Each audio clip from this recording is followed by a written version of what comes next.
What's going on, guys? Boss6 here, back to your video, and today I have now a review for you guys. Then going over the newest studio offering from Tranquillity, Endtime Signals. This album comes out on the 16th of August of 2024 on Century Media Records. This, I believe, is their 13th studio album overall. And this band technically formed in 1989, but they were under a different name at the time. So, yeah, you could take that for what it is, but if we want to be realistic, then they actually formed in 1991. And I have heard of this band, obviously, because these guys, along with At the Gates and In Flames, helped pioneer that Swedish melodic death metal sound, also widely regarded as the Gothenburg sound that is influential to a big degree, even to this very day. So, yeah, kind of interested to check this album out because I've heard some pretty solid things about it. And I have heard that their last few albums haven't been too spectacular, but I have heard their earlier stuff way back in the 90s has been flat out phenomenal. And that's some awesome Swedish death metal that I need to check out on my own time. So I'm kind of going into this with fresh ears. And well, why don't we just get started with the opening track, Shivers and Voids. Starts off with this nice, clean acoustic guitar melodies, and then gets right into the riffs. And I will say the production on this album is fantastic. It's lush and bombastic, but it's also crunchy and heavy as well.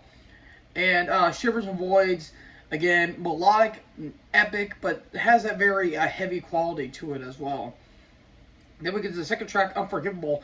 Big thrashy gallop at the very beginning, and one of my favorite tracks on the entire album. It's kind of in your face, but it's also got those nice melodies throughout. Picking up again a lot of like Terminal Spirit Disease and maybe Gesture Race to a lesser extent. Kind of get a little bit of that vibe going on there. Then we get to Neuronal Fire. I think that's how you say that first word.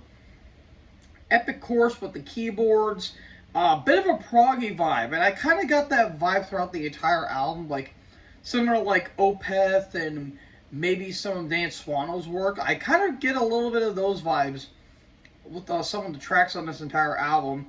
Again, like the nice like lush layering with the keys and everything. It's really damn good. I really like it. Then we get to Not Nothing, which was one of the big singles off this album. Catchy chorus, very catchy chorus. I really love the like the big lush melodies that this album provides, and it's very again, it's very epic, bombastic, lavish, if you will. And again, with that nice clean production, it makes it sound very damn good. Then we get to Drowned Out Voices, chuggy beginning, and like very chunky riffs at the very beginning, and then nice middle clean melodies. Like the cleans on this album are fantastic. Like Michael Stan, I think that's how you say his name. He is crooning his ass off. Like, it is unbelievably earworm. It's so ear candy, and that's really damn good. Really damn good stuff. One of Us Is Gone, melodic and lush, and it kind of has the same feel as the next song, The Last Imagination. One of Us Is Gone feels more like a ballad in some ways, in terms of it's like the least heaviest track on the entire album. It's going for more, emotions and atmosphere and everything. And it works to an extent, but that'll kind of lead to one of the negatives I have along with The Last Imagination. Then we get to Enforced Perspective, which might be my favorite track on this entire album. Thrashy barn burner throughout. And it's got a bit of a folkish vibe to a lesser extent, but I just love the big gallop that it has. It's fantastic. Kind of reminds me of Slaughter of the Soul a little bit too, which I absolutely love. Art Disconnect, lots of synth work going on throughout that entire song, along with Wayward Eyes as well. Has those synth-driven melodies to it, which does work to an extent. I'll give them credit for that. Then we get to A Bleaker Sun, galloping tremolo riffing throughout. It is so damn gallopy. Like, this thing is going at Mach 10 speed. And, again, one of the more heavier tracks on the entire album. And it has a really nice kind of pace to it as well. And the groove is fantastic as well. Then we get to the final track, False Reflection. Kind of ends on a more of a cleaner note. Again, that kind of leads to a little bit of a negative I have with this album.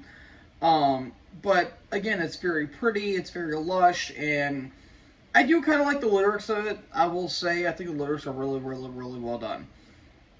So, positives. Some big standouts on this album. The tracks I did mention, I think, are absolutely fantastic. However, the big gripe I kind of have with it, one, you could have cut a couple songs off. This thing is a little over 50 minutes. And the songs that I wasn't too keen on kind of dragged the album a little bit for me. Like, One of Us Is Gone, The Last Imagination, I'll probably say Wayward Eyes, and False Reflection. Those tracks didn't really do it for me. I know why they went for it, because they wanted that more melancholic vibe. But I felt like they reached a little too far in that department, and it didn't really do much for me. Which is a crying damn shame, because the heavy tracks are absolutely fantastic. Like Shivers and Voids, Unforgivable, Drown Out Voices, Enforced Perspective, and A Bleaker Sun. Those are some of the heaviest tracks in the entire album. And I can see why they were trying to balance it. But it just didn't really click with me, in my opinion. So, yeah, this is about 12 songs long. Maybe could have made it to maybe 10 or 9 if you ask me. But, yeah, despite my negatives with it, I still think this is a very damn good album. I'm going to give this 3 3/4. I nearly gave it 4, but those 4 tracks kind of dragged it a little bit for me.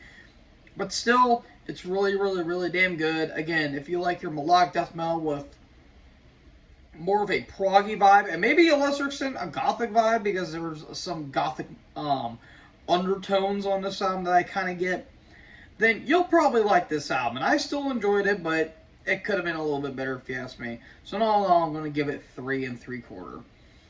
So folks, what did you guys think about Dark Tranquillity's Endtime Signals? Let me know in the comment section below. Make sure you guys leave a like, leave a comment, tap the big subscribe button, and tap the bell so when I upload, you guys will be notified.